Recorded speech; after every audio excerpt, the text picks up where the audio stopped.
me connais plus que moi-même. Saint-Esprit, tu connais ce que Dieu attend de nous. Et tu connais la pensée de Dieu.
Yawe na bibele kumama na yo basantu bayembelaka yo kumama lelo Alleluia kumama lelo basantu bayembelaka yo Ona loko makasi eloko ya pete bimie mafuta nzoi tikango fongola nse kumama lelo Alleluia kumama lelo basantu bayembelaka yo nakati na mobeko Yesu yongolu yedima kumama papa nanga yango ngana yembelaka kumama lelo Alleluia kumama lelo basantu bayembelaka yo eloko na makasi eloko ya pete edimie mafuta tikango fongola miso kumama lelo Yesu Alleluia kumama lelo basantu bayembelaka esengo na motema na ngai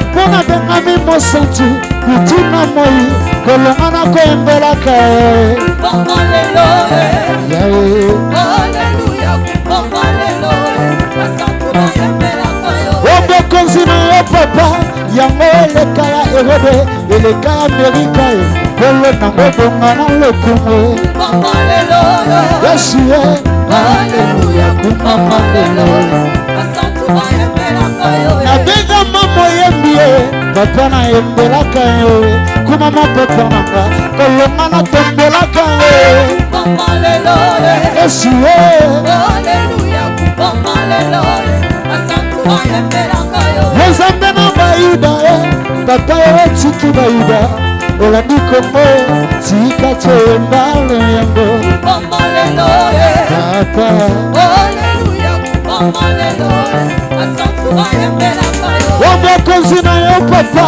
yango eleka ya Herode eleka ya Amerika kolo nango bonga na lokumu kumama lelo Alleluia kumama lelo basantu bayembelaka yo nabenga mama yembie papa ngana yembelaka yo butuna moi kolo nango bonga na lokumu kumama lelo Yesu Alleluia kumama lelo basantu bayembelaka yo likambo na kokama Yesu etika Israela olandi mabota yango ngana yembelaka yo kumama lelo Yesu Alleluia kumama lelo basantu bayembelaka yo tata na mapasa Israele bango na nation toyebi loyembo kolo nango bonga na lokumu kumama lelo Alleluia kumama lelo basantu bayembelaka yo tika na sepela na ngolu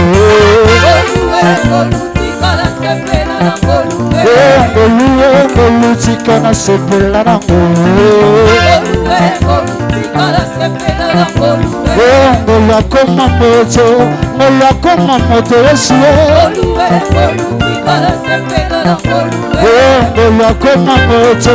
ngolu akoma moto Yesu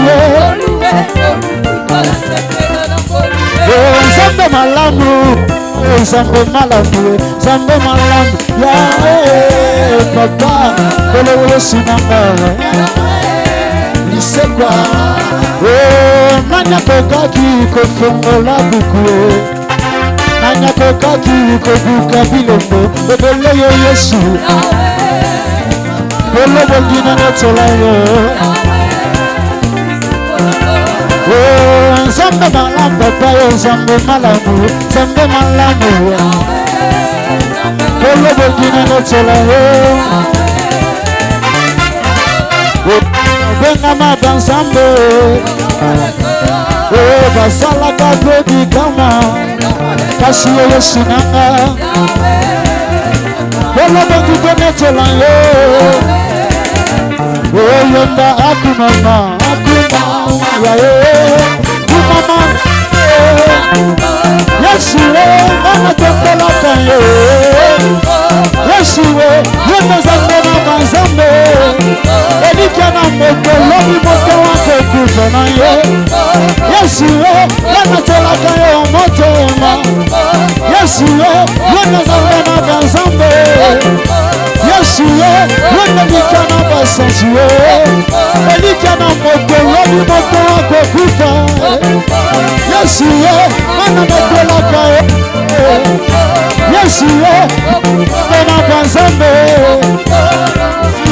Yonda Zambena Bansambe, Yeshua, Kolo Bongina Lokume, Yeshua, Mana Tola Kayo, Yeshua, Yonda Zambena Bansambe, Yeshua, Yomo Yokina Losambe, Yeshua, Eta Mololo Pona Jésus.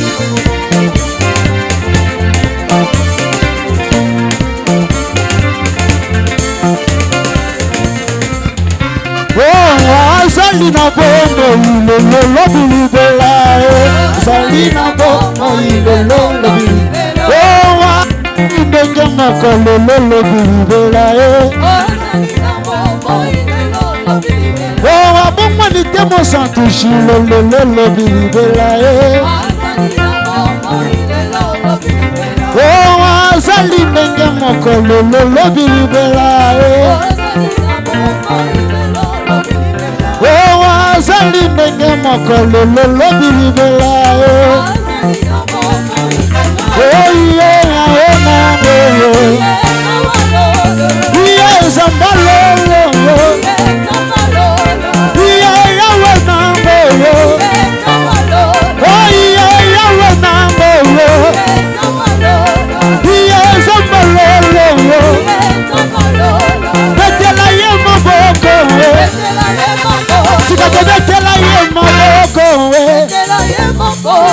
Betela ye maboko, betela ye maboko, betela ye mololo, betela ye mololo, betela ye mololo, ye zambalolo, oh yeah zambalolo. Nalanda kayo na sino, Nalanda kayo na sino, yeah, zambalolo, oh yeah, zambalolo, hey, wakinde Jehova, hey, wakwe kutusomba neba, hey, wakinde Jehova, oh yeah, zambalolo, betela ye maboko, sikato betela ye maboko, botika na yembela kayo, alala kate, butuna mo Yeshua, asala kanyo sopo, eta mololo pona Jésus.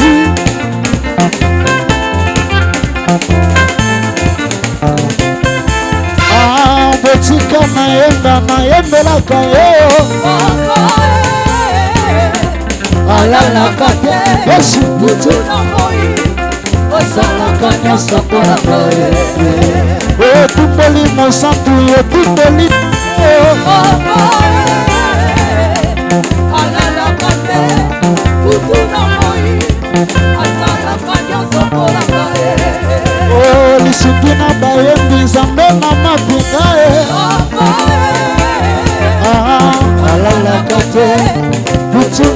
moi asalaka nyonso mpo na ngai nzambe na basantu azali elombe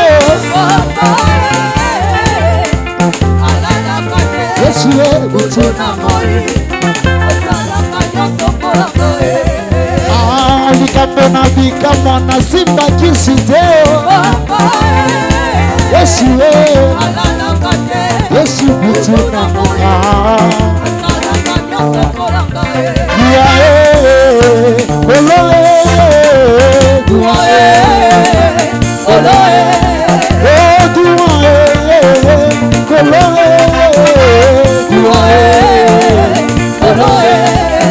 Zela batema baleka biso terangaka se na nsima ye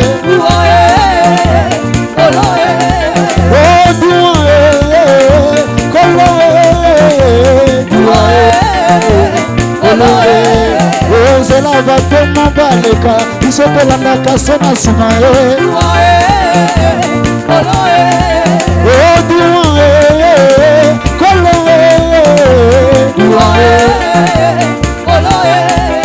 Nzela batema baleka biso tolandaka se na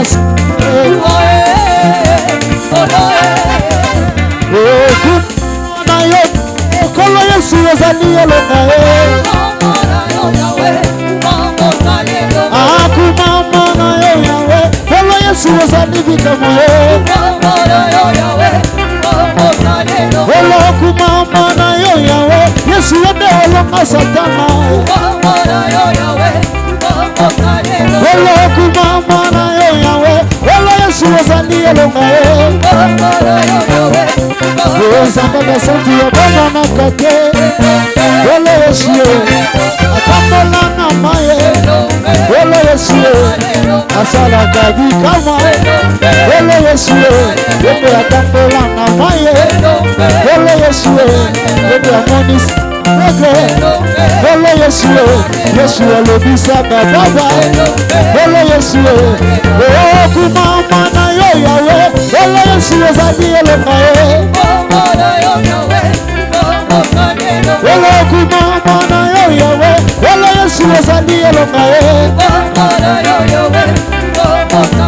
Wolo kumama na yo yawe Wolo Yesu ozali bikamo Sama basantu ya bana Wolo Yesu Wende akambola na maye Kababana Yesu asalaka bikawe Kababana Yesu alongola maifino Kababana Wende akabola kimaye Kababana Yesu asalaka bikawe Kababana Wolo kumama na yo yawe Wolo Yesu ozali elonga Wolo kumama na yo yawe Wolo Yesu ozali elonga Wolo kumama na yo yawe Wolo Yesu ozali bikamo Zamba basanti ya bana na kate Wolo Yesu yende sepusala Wolo Yesu yende abetisaki ana Wolo Yesu yende asalaka bikamo Wolo Yesu Yesu abomwa na kate Wolo Yesu Alleluia toko yeba lokume zaya mendiwe Oh Alleluia toko ganga lokuma ngoya naniwe Soki Yesu azali ponanga Nana bange loko te Bayebaka mwana ya bopresi Na ndako ya babotie Kindoki na bango ekosala kombo na Yesu eleki Soki Yesu azali ponanga Nana bange loko te Soki Yesu azali pona yo Iye bange loko te Bayebaka mwasi ya bopesa pesa kesongo na libala Kindoki na bango ekosala kombo na Yesu eleki Yemba yoku mama Alleluia Ele kumamana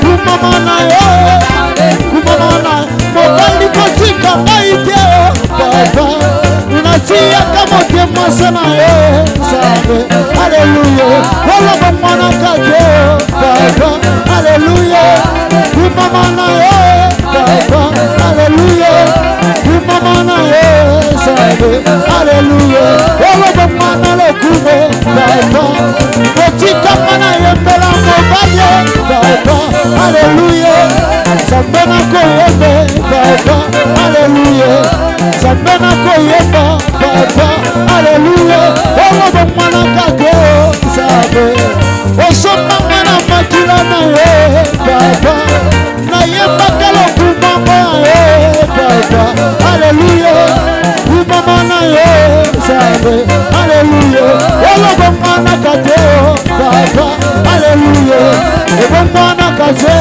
sabe haleluya kumama na papa haleluya kumama na sabe haleluya wala kumama na papa haleluya yomo balina Maria sabe haleluya elikana basanje papa haleluya kumama na papa haleluya kumama na sabe haleluya wala kumama na papa haleluya obamana kato sabe haleluya wala obamana kato sabe haleluya kumama lombe kumama lombe kumama shidae kumama shidae kumama lombe kumama lombe kumama lombe kumama lombe kumama mobale kumama mobale wata mololo mololo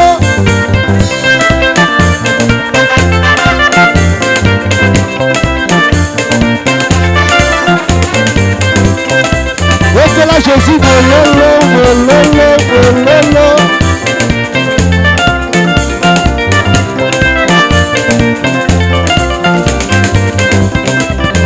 Satu baninga na kabona nandie Wetela Jésus mololo mololo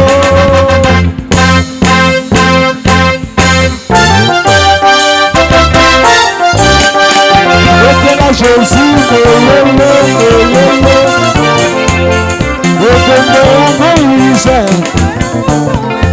Kole kole Wetela mololo Moïse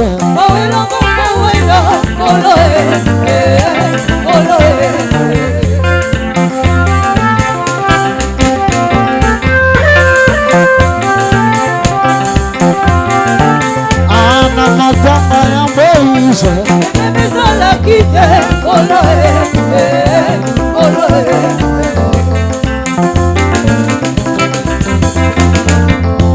na matanga ya Moïse emezala kite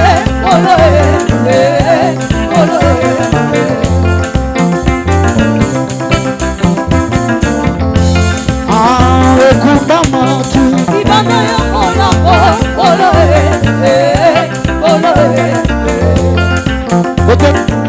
betela Jésus mololo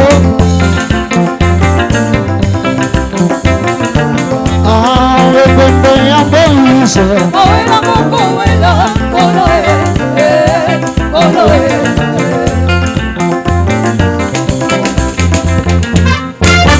batanga ya Moïse ebembe ezalaki te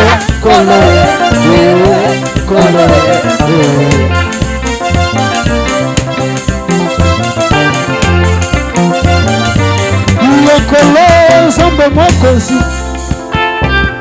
yekolo nzambe mokonzi yekolo mokili tina te mokili tina te tozonga makolo tozonga makolo betela Jésus mololo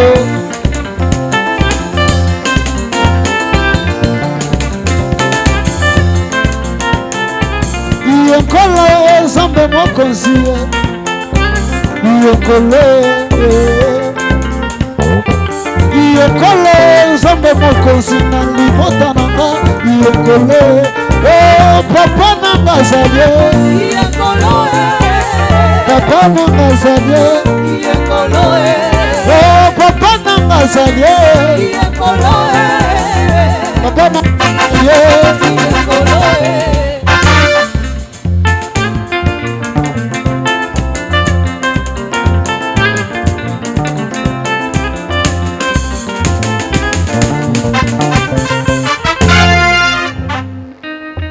Est-ce que néanmoins remettre l'angolo maboko te?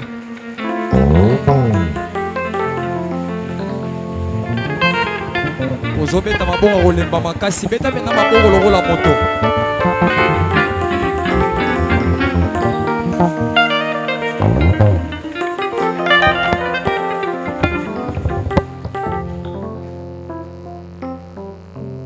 Kola bambola biso. Tobi kola bambola biso. Molongwa mokie ya tukumisatu na moko. J'ai lu au nom du Seigneur. Na tangi na kombo ya kolo. Et comme si tu étais pour lui paix des choses de se livrer au péché de Jéroboam. Lokola yango ezalaki likambo mokie komi bokotisa na masumu ya Jéroboam. Fils de Nabat. Mwana ya Nebat. Il prit pour femme Jézabel. Azwaki Jézabel lokola mwasi na ye. Fils de Tibar. Mwana mwasi ya Ebat. Roi des Sidoniens. Mokonzi ya Basidonien. Et alla servir Baal et se prosterner devant lui. Akendaki kosalela Baal pe ko fukama liboso na ye. Apocalypse. Mukana nemoni seli. Chapitre 2. Mokapo na mibale.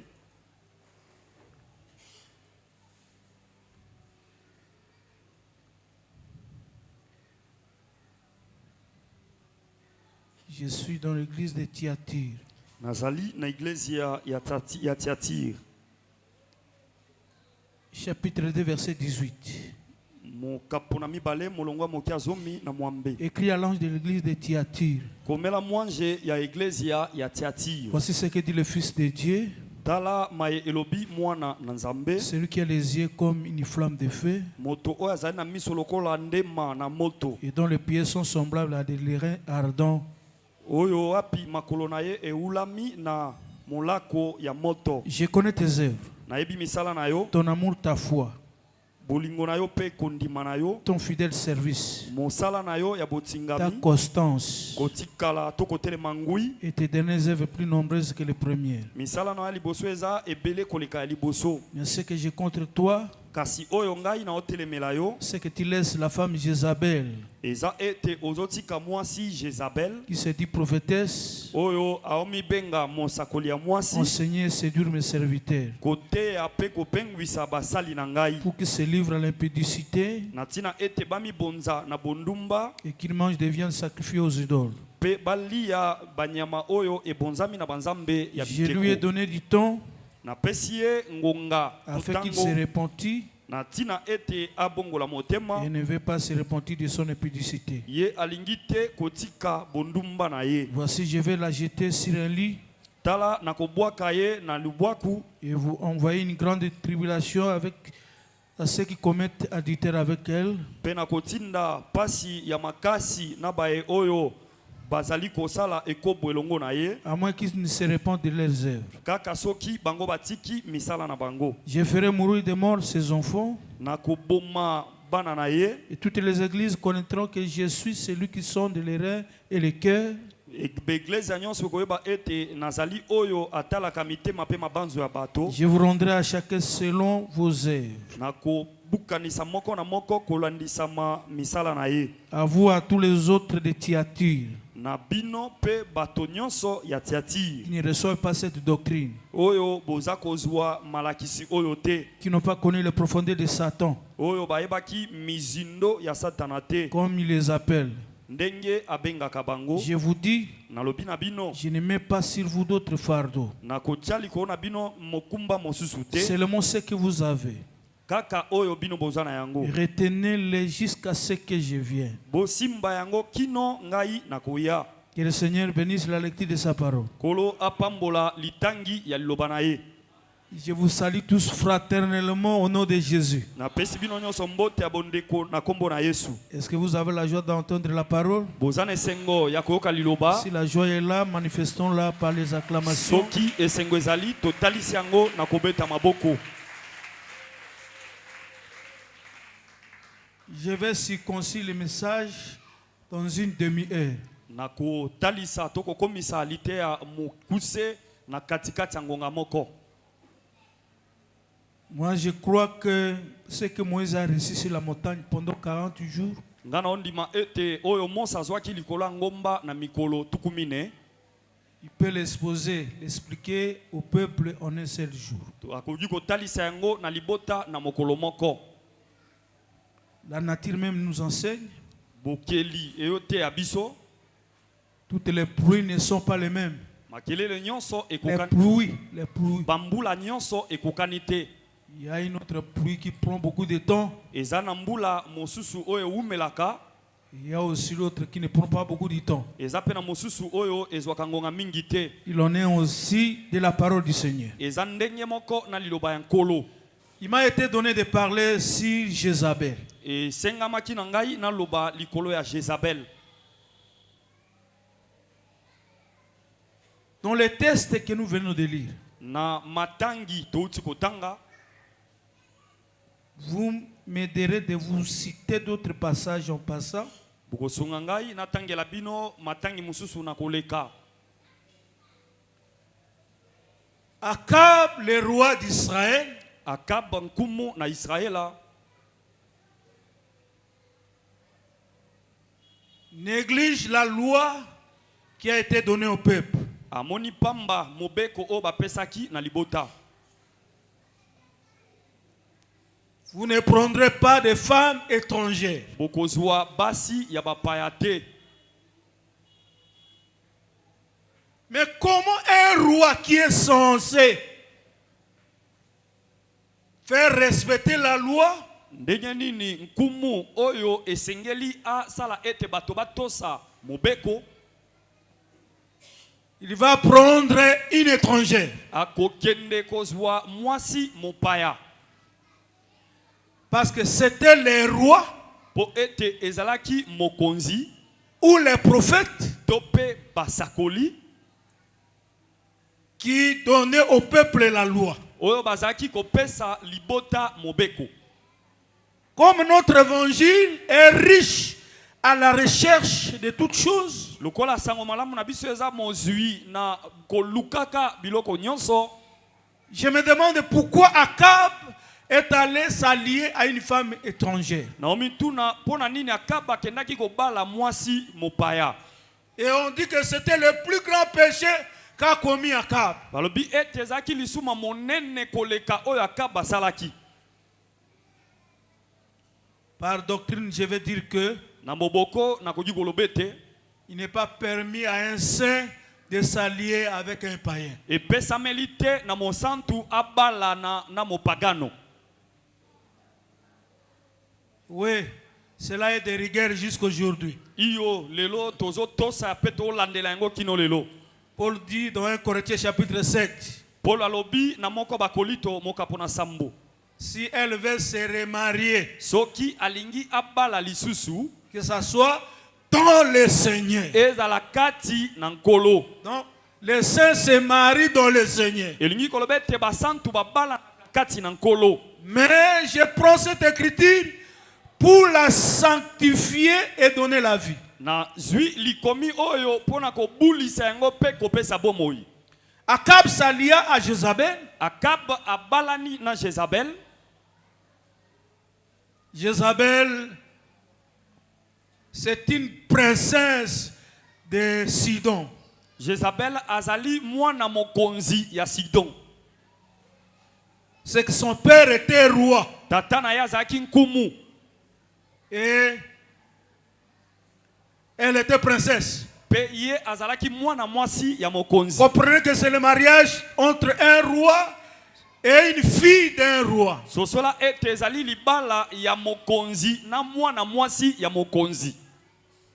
Mais dommage, cette femme excita Akab à tuer un juste. Pour être moi si oyo atindiki Akab aboma moyenge bene. Excita Akab à adorer d'autres dieux. Atindiki Akab agumba mela banzambe misusu. Et quand Naboth est tué, tango Naboth akufi, le prophète dit, Monsakole alobi, là où les chiens ont léché le sang de Naboth le juste. Et sika oyo bambua balembola ki makila Naboth moyenge bene. C'est là aussi ton sang Akab sera versé. Ndepe et sika makila na yo Akab ekosopana. Quand Akab apprend cela, tango Akab ayoki sango na yango, il s'humilia. Il déchira ses vêtements. Il mit des sacs. C'est alors que l'Éternel dira au prophète, ce que je voulais faire d'Akab, je ne le ferai pas parce qu'il s'est repenti. Maintenant, c'est le sang de Jézabel qui serait léché au lieu où Naboth a été tué. Makila ya Jézabel nde bakolembo le sika Naboth akufaki. Donc Akab ici, Akab awa représente Israël. Aotalisa Israël qui va s'associer aux Romains oyo asangani na batona loma pour tuer les justes. Pona ko bomma moyenge bene. Mais Israël, comme la race de Dieu, il se repentira par le message de deux témoins. Mais non, ce que Dieu voulait faire à Akab va retomber sur Jézabel. C'est que le sang de Naboth retombera sur Jézabel. Mais Akab serait épargné.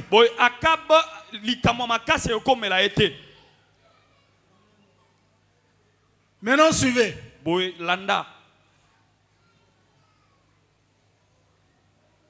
Un jour, un prophète est allé trouver un homme.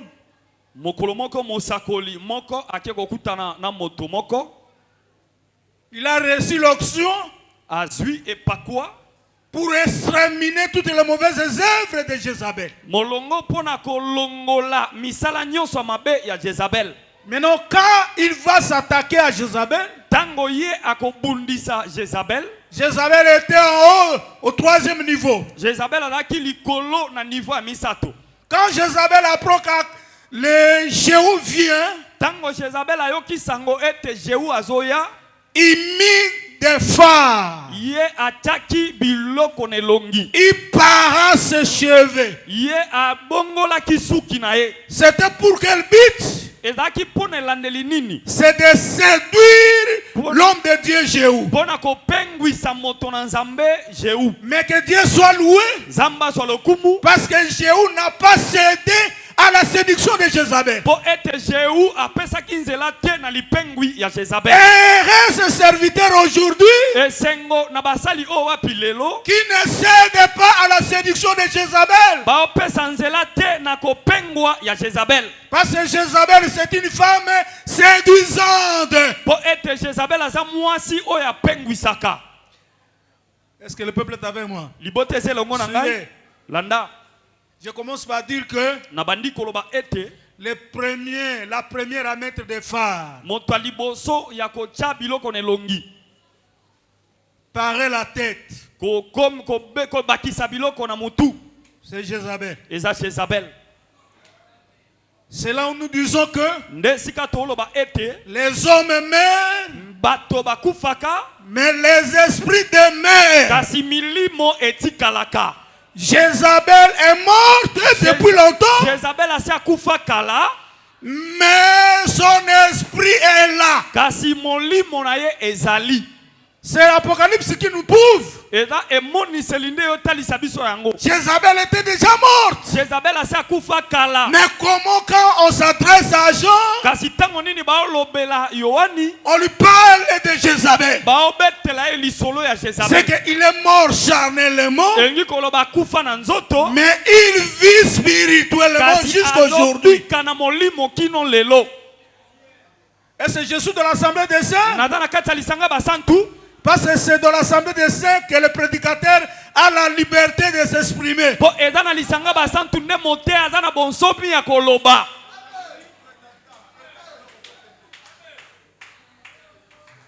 Pasteur, pona koluka mbongo bokotisi makambo ebele na kati ya lisanga.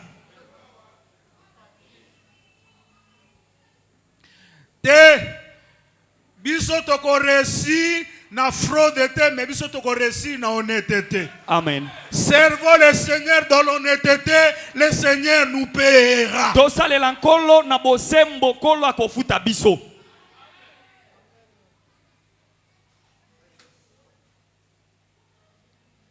Basere bo supporter nga bozaba na Abraham na matea na biso kotia biloko wana ya ba miso. Le maquillage. Et pekisami. C'est interdit.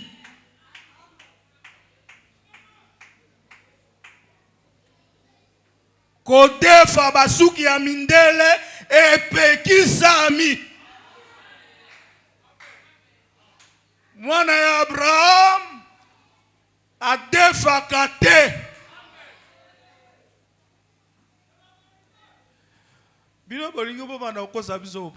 Pourquoi vous voulez nous tromper? Quand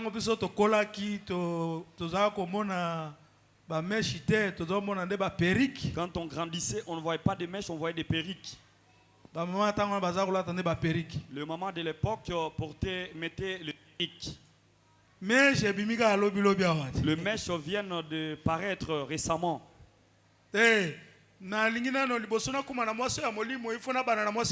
Avant d'arriver sur la femme, amen. Amen.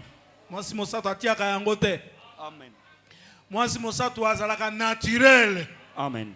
Nasuki oyo nzambe apesa ye. Mais suki kaka wana te komi kembisa na kokanga kasuki epekisami pe. Bato batanga Bible bien te. Paul dit que les femmes ne se séparent pas. Basi ba bakisate des cheveux tressés. Na basuki ya kokanga. Pierre dit Paul petelo alobi que la beauté de la femme ne consiste pas dans les cheveux tressés. Ah eza ba meshite eze suki ko kanga pe boye pour la pierre a boye ango. Suki ko kanga boye. O mono midele marque na marque. Pourquoi eza ba arme ya séduction? Parce que avant de faire moi soya molimo, il faut faire moi soya nzoto. Amen. Moi soya nzoto soka linga séduire mobali atia kabiloko wana. Et pas na biso basanto eloko ezala ko séduire biso, ce n'est pas la beauté d'une femme, mais ce sont les œuvres bonnes de la femme. Ezaki to kwa mwasi te gazeda misala malamu ya mwasi. C'est ce qui attire l'homme. Yangonde benda ka mobali. Frère keba kolanda kitoko nyonso ngenga keza wolo te. Nazana bandaka baebisi banamibie que c'était le Namibie ou bien le Zimbabwe? C'était le Zimbabwe. Que Congo diamant est partout. Congo ko diamant est partout. Alors ba ne kanga basalini ba zo ba vitre pas minel ba teti ango ba taye ango ni tout. Ba ya nango diamant ango ba oteka. Bango pelo kwa ba ibelo mote ba bandi ko somba après ba kana ko tester bo eza diamant te ezande ba milangi. Mosatu alandaka mwasi pona kitoko ya nzoto te. Amen. Musato alandaka mwasi soka yoki sango ke mwana moko aza kuna misala malamu. Towela ende kowela. Kola pambola basantu. Amen. Awa namoni basere bakondimela ngai te. Basere bakondima ngai te. Je disais que Akab, dans cette portion, représente Israël qui s'associe avec les Romains pour tuer les justes. Mais pour Akab, il s'humilia. Voilà pourquoi le sang des justes ne tombera pas sur lui. Mais ça va tomber sur Jézabel. Jézabel envoya Jéhu s'approcher. Jézabel il se met des phares. Elle para ses cheveux. Il dit, les nouveaux insensés. Pour Jéhu, il ne pouvait pas résister à la séduction. Il dit, qui sont pour moi? Quelques cyniques s'associent à lui. Il dit, jetez-la en bas. Du troisième niveau, en jetant Jézabel, elle s'écrasa en bas. Et Jéhu fit un festin là où ils étaient. Et après il dit à ses serviteurs, allez regarder cette fille maudite. C'est une princesse aussi. Cherchez le moyen de l'enterrer.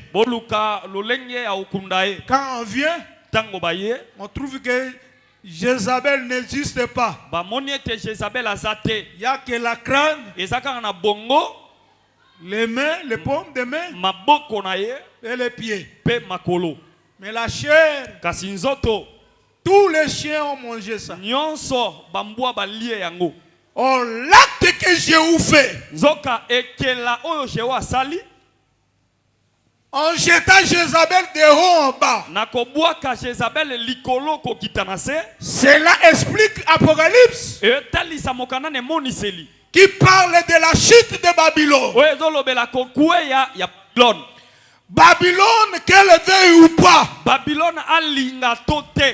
elle tombera. Parce que Deutéronome chapitre 20, il dit que si tu es en guerre contre une ville, il assiégera jusqu'à ce que la ville succombe. La ville qui est siégée, c'est Babylone la grande. Elle sera assiégée et elle succombera. Voilà pourquoi l'ange de l'Apocalypse prend une grande pierre, il la jette et on dit à Jean, c'est comme ça que Babylone sera précipitée. Mais avant que Babylone soit tombée, Apocalypse 18 il dit, mon peuple, sortez du milieu d'eux. Ne touchez rien à ce qui est impur, pour que vous ne participiez point à ce fléau. C'est là où je commence. Il nous est demandé de sortir de Babylone et de se séparer de toute impureté de Babylone pour que nous ne participions pas au fléau.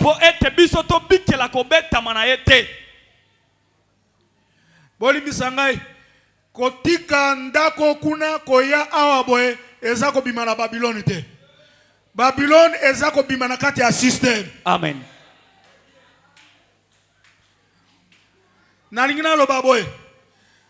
Mo meseno ya koya kalosambo d'image. C'est un système babylonien. Et dans le lenge ya Babylone. mikolo kati bato baya losambo te.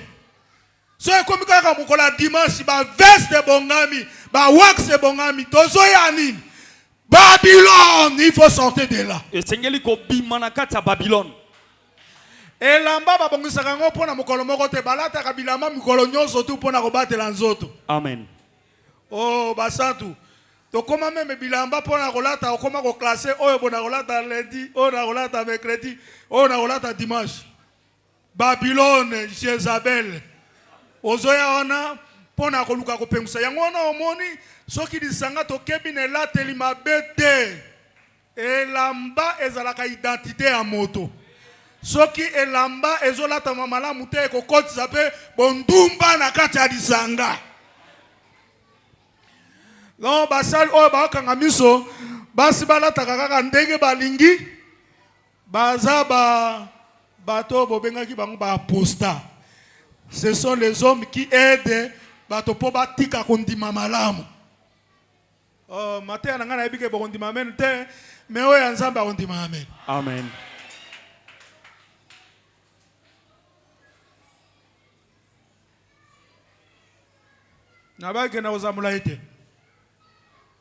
Jézabel est morte. Jézabel a koufi.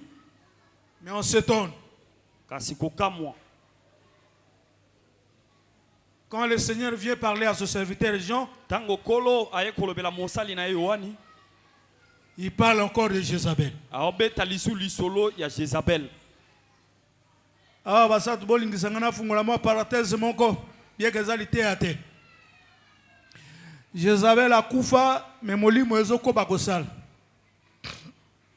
Na ken elobeli mosusu.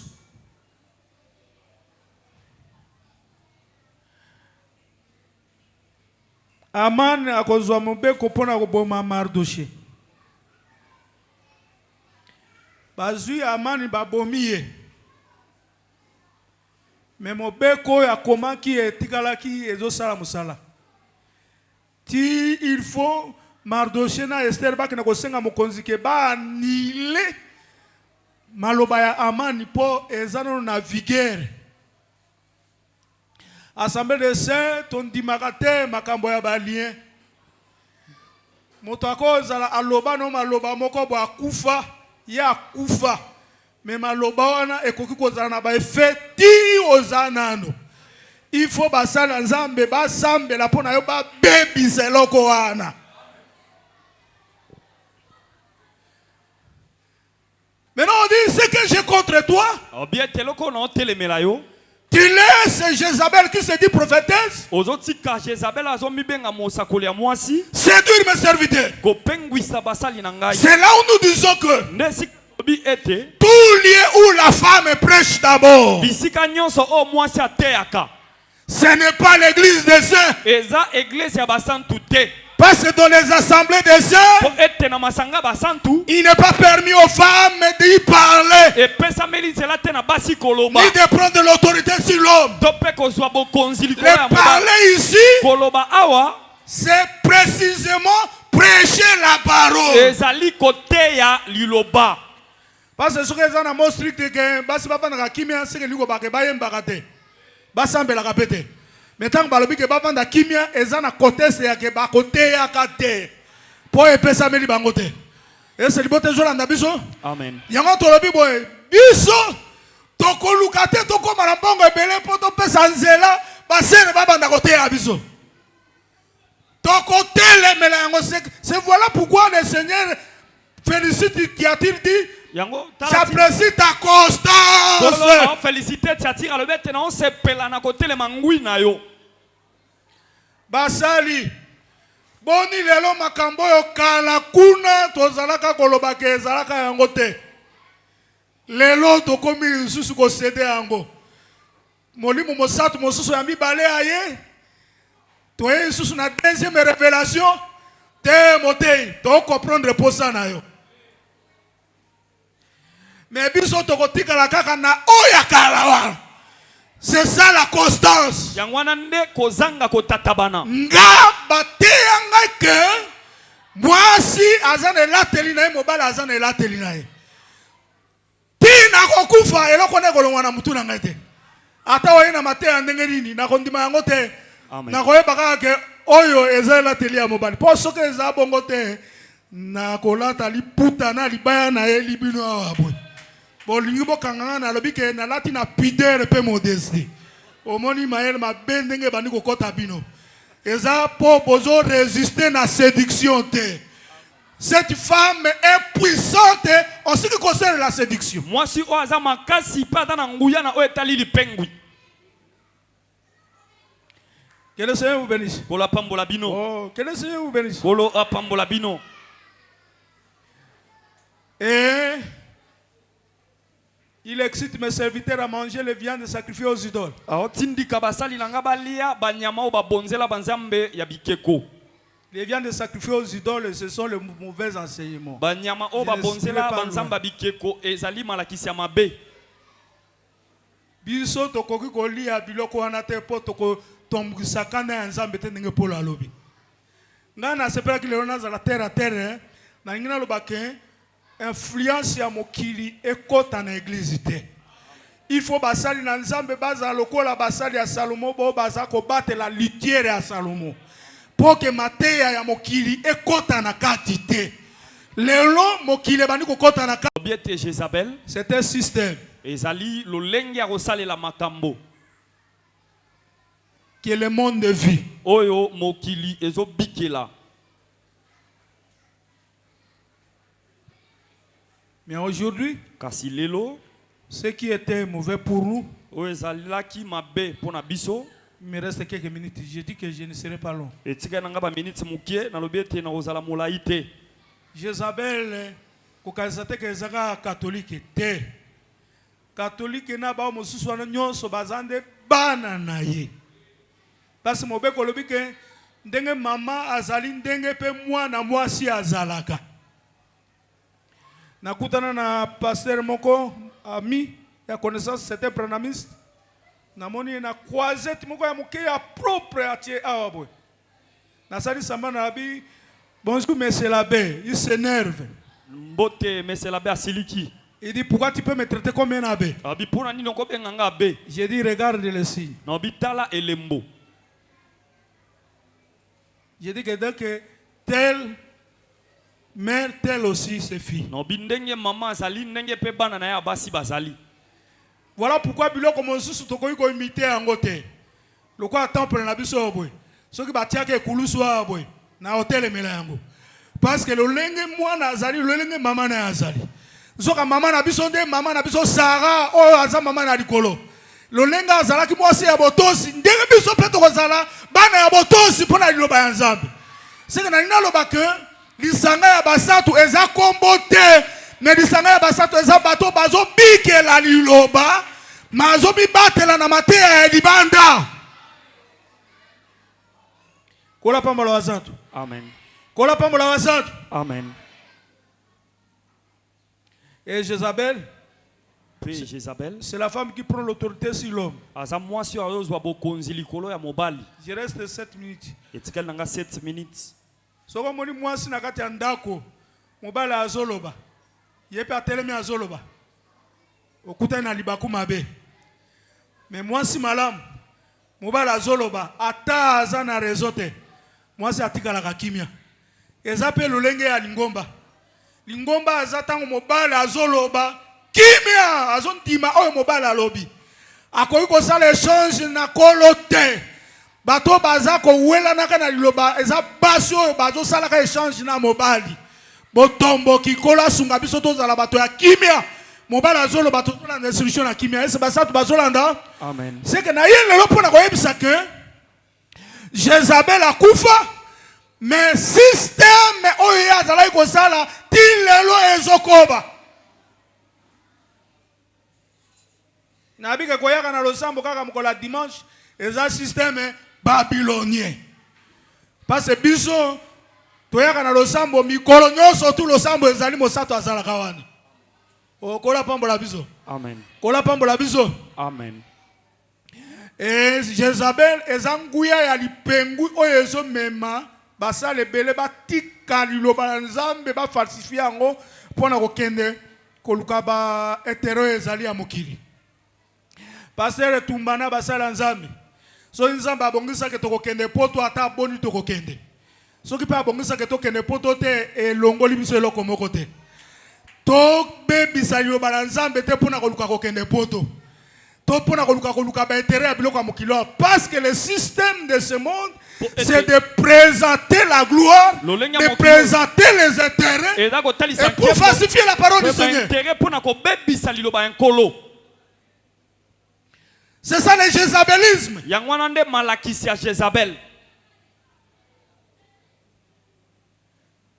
Mais le Seigneur nous demande de la constance. Kaka Mateo totea makawana. Frère ezaka kaka oya molimo mosatu to batela ngoti lelo. Kaka oya teya makawana eza ya solo. Eza ya lokuta te kola pambola biso. D'ailleurs Salomon aza d'accord na ngai, il n'y a rien de nouveau sous les yeux. Et loko moko ta sikezali na sema kolo. Sikezali te ata molimo mosatu akoya na epakola mimoko boye, mais eza te ese teya makakala déjà. Et c'est basatu bazona na biso. Amen. Non, na limbi koloba ke na cadre physique. Basi il faut baza na elate na lolenge moko ya kopengwisa mibali te. Ngana lobaka boye ite na biso ezaka le pourquoi de chaque chose. Soki na lati montre eza pona tala ngonga. Soki na lati lamba pona sala nini? Nazi pa mutakala. Mais soki na sala lamba na pasodi lisusu te ye awa boye. Eza lisusu e kobomba nzoto te e komi na motif mosusu. Voilà pourquoi les serviteurs de l'Assemblée des Saints, Tolamuka. Tolamuka. Toteleme la biloko wana parce que sali na biso zo dépendre na biloko wana. Est-ce que ça tu bazola na biso? Amen. Est-ce que ça tu bazola na biso? Amen. Pona nini po balobi que soki to sangani na ye to participer na ba fléau. Na yebi ke mosakola ko yo sukisa na suka loko ta biso yoso. Ba frère tokolo baka ko biso tobika biso tozaboy metake bilembo ya mwasi ndumba eza na kati na biso toko participer pe na fléau. C'est que pour que tu participes na fléau il faut to mi examiner. Totala o biso tozanango. Est-ce que ezana loko libanda te? Parce que l'église a rien de semblable. Rien de semblable avec celle de Déo. Et loko mon côté kokani na bato ya libanda. Parce que mon peuple libanda de zoluka comme mabatsa te belé. Kola pambola biso. Kola pambola basato. Amen. La prophétie doit être faite selon l'analogie de la foi. Lisa kole sengele salema kolandisama kolilakisi. Non ngana mono lelo. Bokomi kotia mikola wa prophétie. Mosakole azawa na banda tongo tipokwa. Boni boba frère. Oh, donc muto abandi banda tongo kosakola kama kamonyo sotu okomi nzambe frère. Nzamba ko permettre te mosakoli moko a détecté secret ya bato yo sotu. Oh, biloko la tango to kotisa ngo eza ba posa moko e bandi ko kotela biso po e bana ko étouffer rigueur biso to zakina ngo ya liloba nzambe. Amen. Basantu nzambe apesi biso liloba. Amen. To batela liloba wana. Amen. Séduction to ndima yango te. Amen. To trahir race na biso te. Amen. Ata ozawa eza na bande ko mosusu na zo sukisa. Nasa musala moko boye. Eza bande ko mosusu ba ko loba ko Assemblée des Saints. Yo yebi eloko moko te. Assemblée des Saints eza peto pe ko tika la peto ti Yesu akoya. Mais problème toza nango eza ne bato ba koti na kati ya Assemblée des Saints. C'est le problème des hommes. Ce n'est pas le problème d'enseignement. Eza ne bato ba koti na kati na biso baza ya biso te. Bato wana nde bazo sala ba comportement ezo sala ke fingisa lo banzambe. Ne ata bongo nzamba ko sunga biso ke toyeba ke baza ba ya biso te. Kola pambola biso. Kola pambola biso. Lingomba pona zukisa ekoyi komi kembisa na biloko mosusu te eloko ekembisa ka lingomba eza liloba ya nzambe. Liloba ya nzambe nde moto esalaka kembo na biso. Totika biloko wana ba uniforme na kote ya bashante. Toke kosala soki likambo nini tosali tozoluka nini oyo ezala kati ya liloba ekoki pe bonga bongo kobakisa te kolongola te. Kola pambola basatu. Kola pambola basatu. Donc lelo na nina lobaka ke Jezabel ezali nguya moko ya lipengwi esalaka na tango ya kala pona kosunga Akabe aboma moyenge beni ndenge moko pe nguya wana lelo esalaka na biso. Soko moni frère, azo lukapo bundisa ndeko na ye to abomisa ye, comprendre que c'est l'esprit de Jézabel. Amen. Parce que biso ton dimaka ngolu. Pongolu ezanzam. Amen. Ce qui est grave encore, ce qui est grave. Dans les assemblées des saints, on parle de poisonnement. Frère, c'est que Eza emekelia mwasi ndumba ekoti na kati na biso. Po na kati na biso ndeza bolingo. Bolingo esa ka moninga ne mabete kola pambola basantu. Amen. Kola pambola basantu. Amen. C'est la parole, c'est l'enseignement qui fait notre fierté. To imite biloko ya libanda wana te. Biloko ya libanda wana to kotisa yango te. To komi meme ti na esprit ya ba leadership na ba assemblée de saints. Wana eza système babylonien. Leadership na biso moko ezalaka liloba na Nzambe. Yango ezalaka leader na biso biso zande basali to sala eloko ya lingi ese basatu bazolanda. Amen.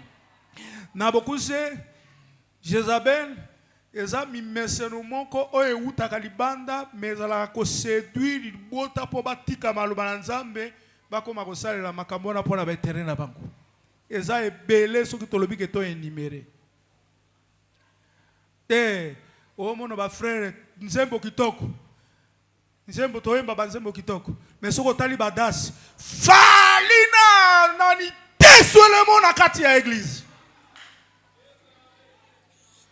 c'est biso tozangi nde mabina te basali tango tomona biloko na tootika yango tozotikela mwasi wana azo influence na kati ya lingomba il faut kokata yango tolongola yango ese basatu bazolanda. Amen. Oh bandeko ya Kasai ese bokozana nga problème ngana yebaka ndeke mama chala mwana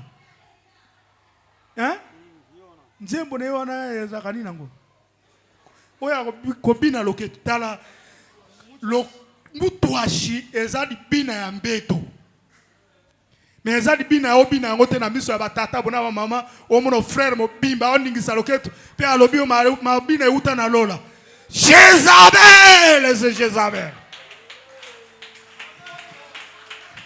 C'est la séduction. Et ça les pengui. Et c'est ça tu parles en abiso. Minute nanga esili. Ba sengi biso to bima na ba système wana poto participer na ba fléote. Frère, to mi sepela. To za na maboko na Nzambe ke to ke na kwena maboko ya banguna na biso. C'est ndimo zala naturel et kozala pona lokumu ya Nzambe. Disanga ndima to zala kaka ndenge lilobe ezozala. E kosala biso eloko moko te. D'ailleurs kozala pona kemo na Nzambe. Tika bizwa zwa wana okotisa. Surtout bande kuna biso ba utaka soki kaka voyager azongi oye na révélation. Problème ezate biso ka lokwa ba villageois toko telemela kaka na liloba ya Nzambe. Biso toza ba villageois tondimi yango. Kola pambola basantu. Amen. Kola pambola basantu. Amen. Yango na sukisi koloba boye. Meme kokaba ya système ya Babylone ezati na kati ya disanga ya basantu. Kokaba dite oya ke bakabaka 500 na 1000 francs. Eza makambo to utala ngo pa mama wana ti. Toza ko gumba ngo bobwaki. Te. L'enseignement nous apprend comment donner. Il dit que chacun donne selon ses moyens. So muta pesa selon ma moyenne na akumisa Nzambe. Oh, amen ezawanate. Amen. Yes, amen ezawanate. Amen. Soki na bakisi ata moloko moko muke na kondima na ko beta ta maboko te. Nazala ngana ebelete kaka muke. Yangona nature côté abiso. Limbila etikala limbila ti lelo boy. Ata boye na technologie na bino limbila ekotikala ka limbila. Ata technologie mati nature ekotikala ka nature. C'est pour nous enseigner que totikala ndenge liloba esenga biso. Totika bintia. Tango basere tango ba takebino makambo bitia soko moni pe pasteur azozo makambo mokila otia na kati ya lingomba yo pe lobana ke yo pe bitia tia pe eleki yo kola pambola biso. Amen. Kola pambola biso. Amen. Je vais faire un service. Naosa mosala moko. Celui qui m'a été donné Oyo epesamela kingai pour le salaire des serviteurs. pona lifuti ya basali. Seigneur, tu me connais plus que moi-même.